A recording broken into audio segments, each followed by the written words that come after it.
آج کی اس ویڈیو میں جانیں گے سورہ کوثر کا وظیفہ، جو نہایت ہی آسان اور قرآن کریم کی سب سے چھوٹی سی صورت ہے، جو ہمارے بڑوں سے لے کر چھوٹوں تک تقریباً سب کو ہی یاد ہوتی ہیں۔ قرآن کریم کی اس صورت میں صرف 3 آیتیں ہیں۔ پڑھنے میں کتنا وقت لگے گا؟ اگر آپ اپنے مسائل کے حل کے لیے، اپنی پریشانیوں کو دور کرنے کے لیے، یا پھر روزی روٹی میں، رزق میں برکت کے لیے بڑے بڑے وظائف کرتے ہیں، تو آپ قرآن کریم کی اس چھوٹی سی صورت کا بھی وظیفہ کر کے دیکھیں۔ انشاءاللہ الرحمن اللہ تبارک و تعالیٰ کی طرف سے آپ کی زندگی میں خوب برکتیں، سعادتیں اور رحمتوں کا نزول ہوگا۔ انشاءاللہ بہت زیادہ فائدہ ہونے والا ہے۔ سب سے پہلے اس چیز کو جاننا ضروری ہے کہ آپ سورہ کوثر کو کن کن مقاصد کے لیے پڑھ سکتے ہیں۔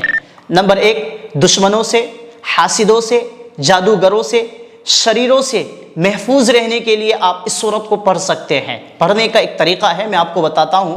قرآن پاک کی اس چھوٹی سی سورت کی تلاوت کریں، اللہ تبارک و تعالیٰ آپ کو ان تمام قسم کی شرور و فتن سے حفاظت فرمائے گا، یعنی دشمنوں اور پریشانیوں سے حفاظت فرمائے گا۔ نمبر 2، اولاد کے لیے آپ اس وظیفہ کو کر سکتے ہیں، چاہے لڑکا کی خواہش ہو یا پھر لڑکی کی، یا پھر آپ کے یہاں اولاد زندہ نہ رہتی ہو، اس کے لیے آپ پڑھ سکتے ہیں۔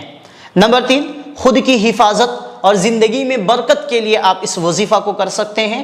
نمبر 4، کاروبار کو بڑھانے اور ہر قسم کے نقصان سے بچنے کے لیے یا پھر چوری سے بچنے کے لیے آپ اس سورت کو پڑھ سکتے ہیں۔ نمبر 5، حافظہ کو مضبوط کرنے اور ذہن کو کھولنے کے لیے، اگر آپ کو کچھ یاد کرنے میں مشکل ہوتا ہے یا پھر جلدی یاد نہیں ہوتا، یا پھر آپ ایک اسٹوڈنٹ ہیں، تو آپ کے لیے یہ سورت ایک بہترین تحفہ ہے۔ نمبر 6، شادی کے لیے مددگار ہے، من پسند کے رشتے کے لیے مددگار ہے۔ اکثر لوگ چاہتے ہیں کہ جہاں میں پسند کرتا ہوں وہاں شادی ہو جائے، تو اس کے لیے، اس مقصد کے لیے آپ اس وظیفہ کو کر سکتے ہیں، بہت ہی بہترین وظیفہ ہے۔ نمبر 7، محبت کے لیے مددگار، چاہے گھر والوں کے دلوں میں محبت کے لیے ہو یا کسی اور کے لیے۔ نمبر 8، ہر طرح کی جائز حاجت یا خواہش کو پورا ہونے کے لیے اس وظیفہ کو کر سکتے ہیں۔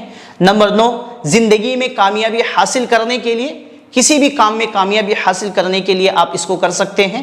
نمبر 10، اللہ تبارک و تعالیٰ کی رحمت حاصل کرنے کے لیے، رحمت کے دروازے کھولنے کے لیے آپ اس کو کر سکتے ہیں۔ یہ فائدے تبھی حاصل ہوں گے جب آپ اس کے معنی اور مطلب کو سمجھیں گے۔ آخرکار اس وقت ایسا کیا ہوا تھا اللہ کے نبی صلی اللہ علیہ وسلم کے زمانے میں کہ اللہ تبارک و تعالیٰ نے یہ سورت نازل فرمائی اور اللہ کے نبی صلی اللہ علیہ وسلم کو تسلی دیا۔ نبی کریم صلی اللہ علیہ وسلم کے صاحبزادے حضرت قاسم رضی اللہ تعالیٰ عنہ کا بچپن میں انتقال ہو گیا، تو کفار مکہ، ابو لہب، عقبہ بن معیط، عاص بن وائل، ان کفار نے نبی کریم صلی اللہ علیہ وسلم کا دل دکھانے کے لیے آپ کو ابتر کہہ کر طعنہ دینے لگے۔ ابتر کہہ کر، ابتر کا مطلب جس کی نسل آگے نہ چلے، یعنی جس کا کوئی لڑکا نہ ہو۔ کسی نے کہا محمد صلی اللہ علیہ وسلم کی جڑ کٹ گئی، کسی نے کہا محمد صلی اللہ علیہ وسلم کی بات نہ کرو، وہ تو ایسا آدمی ہے جس کی جڑ کٹی ہوئی ہے، اس کی کوئی نرینہ اولاد نہیں ہے، یعنی کوئی لڑکا نہیں ہے، جب فوت ہوگا، جب انتقال کر جائے گا، اس کا نام و نشان مٹ جائے گا۔ ان کفار کے جواب میں اللہ تبارک و تعالیٰ نے اپنے پیارے نبی صلی اللہ علیہ وسلم کی تسلی کے لیے یہ سورت نازل فرمائی۔ اے حبیب، ان لوگوں کی باتوں پر رنجیدہ نہ ہو، بلکہ ہمارے فضل و کرم پر نظر رکھے۔ ہم نے تمہیں بے شمار خوبیوں اور نعمتوں سے نوازا ہے، لہٰذا تم ان کے شکرانے میں نماز پڑھو اور قربانی کرو، اور جہاں تک تمہارے دشمنوں کا تعلق ہے تو انہی کی جڑ کٹی ہوئی ہے اور یہی ہر خیر سے محروم ہے۔ حقیقت یہ ہے کہ رہتی دنیا تک رسول کریم صلی اللہ علیہ وسلم کی شان میں گستاخی کرنے والا ہر شخص خیر سے محروم ہے، اور یہ سورت زندہ مثال ہے۔ تو یہاں پر آپ قرآن کریم کی اس سورت کو سنیے۔ انا اعطیناک الکوثر، اے پیغمبر یقین جانو ہم نے تمہیں کوثر عطا کر دی ہے۔ فصل لربک وانحر، فصل لربک وانحر، لہٰذا تم اپنے پروردگار کی خوشنودی کے لیے نماز پڑھو اور قربانی کرو۔ ان شانئک ھو الابتر، یقین جانو تمہارا دشمن ہی وہ ہے جس کی جڑ کٹی ہوئی ہے۔ یہ وظیفہ کیسے کریں گے؟ جو بھی آپ کے اوپر جادو کرنے کی کوشش کرتے ہیں، جو بھی حاسد ہے، کسی بھی طرح سے آپ کو تکلیف پہنچانے کی کوشش کرتے ہیں، تو اس سورت کو پڑھ کر آپ ان تمام قسم کی شرور و فتن سے بچ سکتے ہیں۔ اس سورت کو، اس وظیفہ کو کیسے کریں گے؟ صبح فجر کی نماز پڑھ کر اس وظیفہ کو کریں یا پھر عشاء کی نماز پڑھ کر اس وظیفہ کو کریں۔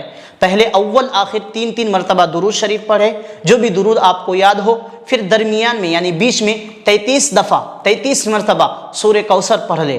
جس وقت آپ اس کو پڑھ سکتے ہیں اپنی سہولت کے حساب سے، چاہے فجر کے بعد ہو یا پھر عشاء کی نماز کے بعد ہو، آپ پڑھیں۔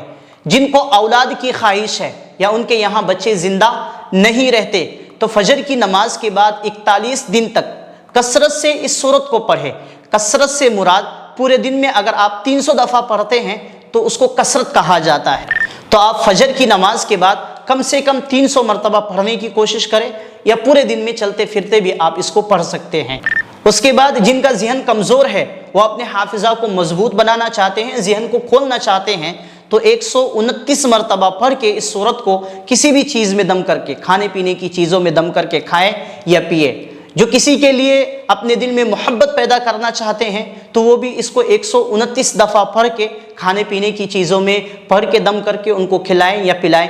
انشاءاللہ الرحمن اس سے بہت زیادہ فائدہ ہونے والا ہے۔ تو اس سورت کو پڑھے۔ اللہ کے نبی کا فرمان ہے کہ قرآن کریم کی ایک حرف کو پڑھنے کے بدلے اللہ تبارک و تعالیٰ اس بندے کو 10 نیکیاں عطا کرتے ہیں۔ ویسے سورہ کوثر میں بھی بہت سارے حروف ہیں، اگر آپ اس کو لگاتار پڑھتے ہیں تو اس سے بہت زیادہ تعداد ہوں گی اور اس سے آپ کو بے شمار ثواب ملے گا، اور اس سے آپ کی زندگی میں ویسے ہی خوشحالی آ جائیں گی۔ قرآن کریم کی ایک آیت میں اللہ تعالیٰ نے اتنی برکتیں چھپا کر رکھی ہیں، آپ اس کا اندازہ بھی نہیں لگا سکتے۔ اللہ تعالیٰ ہمیں عمل کی توفیق عطا فرمائے۔ آج کی اس ویڈیو میں اتنا ہی، انشاءاللہ ملیں گے کسی دوسری ویڈیو میں بہت ہی انٹرسٹنگ ٹاپک کے ساتھ۔ تب تک کے لیے اللہ حافظ۔ اس ویڈیو کو زیادہ سے زیادہ شیئر کیجیے۔